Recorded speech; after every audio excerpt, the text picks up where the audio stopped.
So yesterday's game was pretty comfortable win for the Minnesota Lynx. They were up for most of the game. They had a 15-point lead. Yes, the Fever had a 10-point lead early, but you just knew they were going to blow that. You just knew the Fever were going to blow that 10-point lead. Fever started off well, and the Lynx are just too consistent.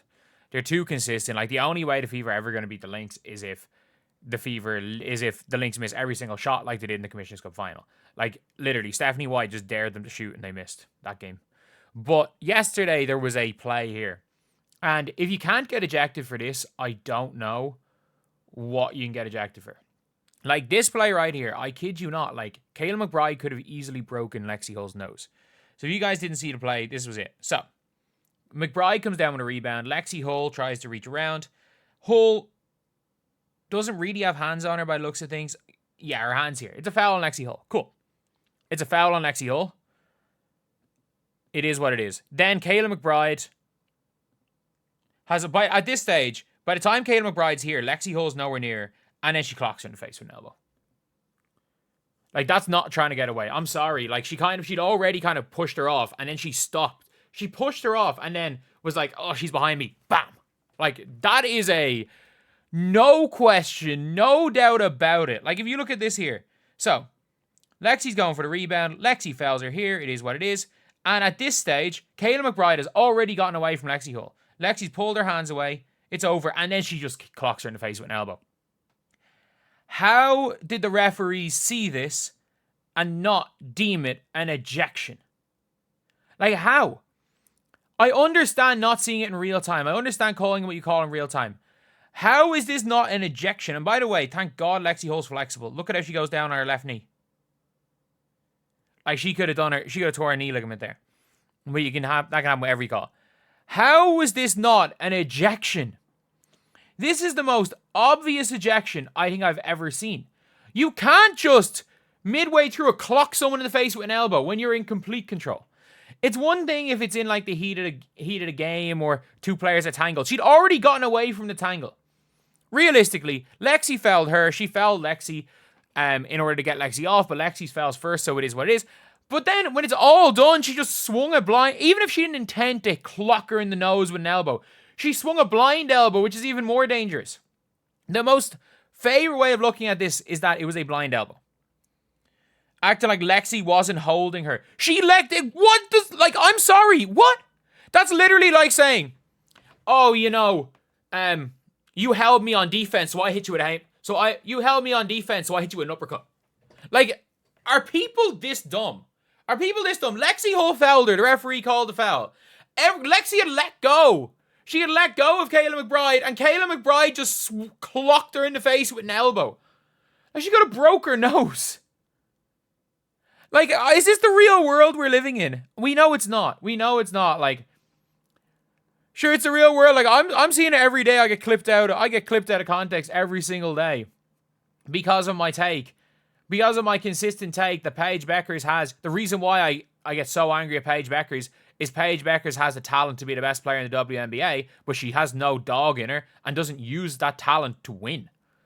Like, I'm sorry, Paige Bueckers has not been the reason why her team has won a close game since since Caitlin Clark and Angel Reese were in college.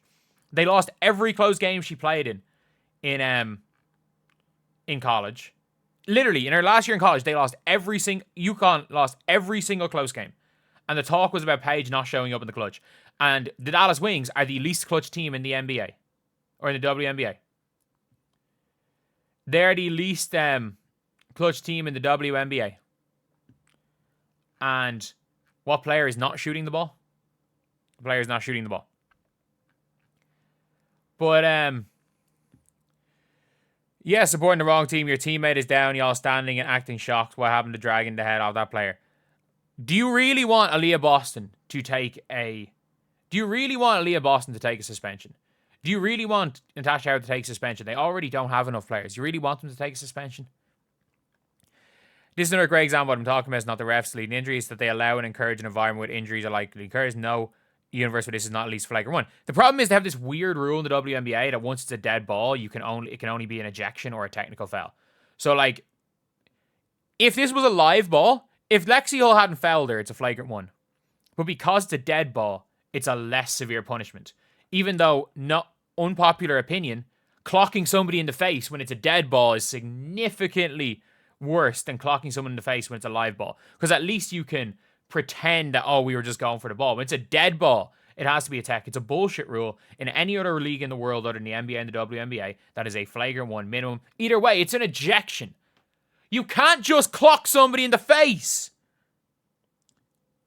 Like, you can't just do that.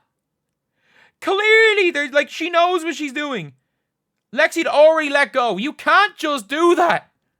And even still, any elbow momentum makes contact above shoulder height should be an automatic flagrant review for upgrade. It should be an ejection. You swung your elbow upwards.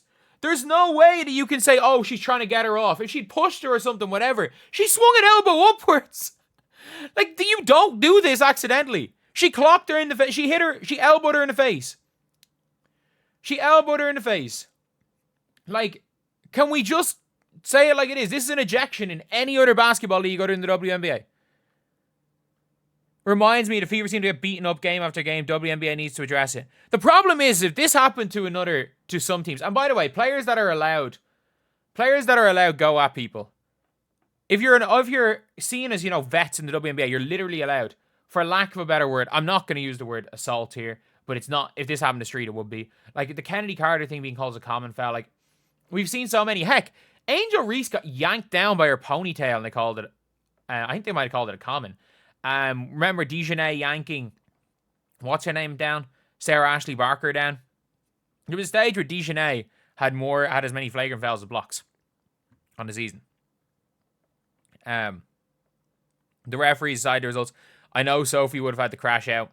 What did Lexie expect? Are you okay in the head? Are you okay in the head? Like, imagine we play pickup and, we're both fighting for a rebound and I get the rebound and, your hands are still there. So you foul me. So my response is to just turn around and hit you with a moving punch, which is not that much different than what Kayla McBride did. So, what do you expect? I expect when I go and make a basketball play and the referees call a foul, that Kayla McBride goes down the other end and shoots her 2 free throws. I don't expect to get a freaking elbow to the face from a shorter player.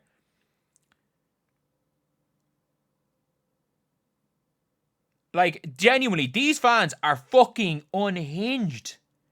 I mean this. I thought that was Paige Bueckers and Sydney Sweeney. I can guarantee you they're pro Paige. I can guarantee you they're pro Paige.